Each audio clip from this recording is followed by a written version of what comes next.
తెలుగులోనే కాదు ఇంగ్లీష్లో కూడా చక్కటి స్పీచ్ నిన్న మంచి పాయింట్స్ని టచ్ చేస్తూ రైమింగ్తో తీసుకెళ్లారు పవన్ కళ్యాణ్. ఆయన వాక్చాతుర్యం క్రమక్రమంగా పెరిగి పెద్దదవుతుంది.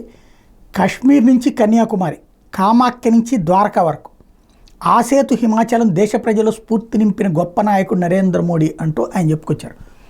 మనం ప్రతిసారి కాశ్మీర్ టు కన్యాకుమారి అనేది కామన్గా మాట్లాడతాం, కానీ భారతీయ జనతా పార్టీకి ఉన్నటువంటి ప్రధానమైనటువంటి అంశం ఏంటి? హిందుత్వ సిద్ధాంతం.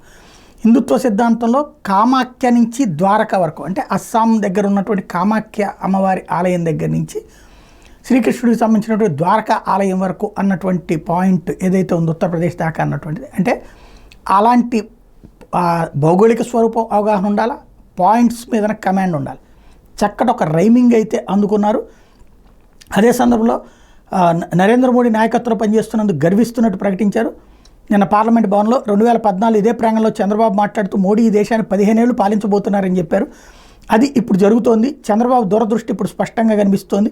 మోడీ దేశ ప్రజల్లో స్ఫూర్తి నింపారు. ఆయన ప్రధానమంత్రి ఉన్నంతకాలం ఈ దేశం ఎవరికి తలవంచదు.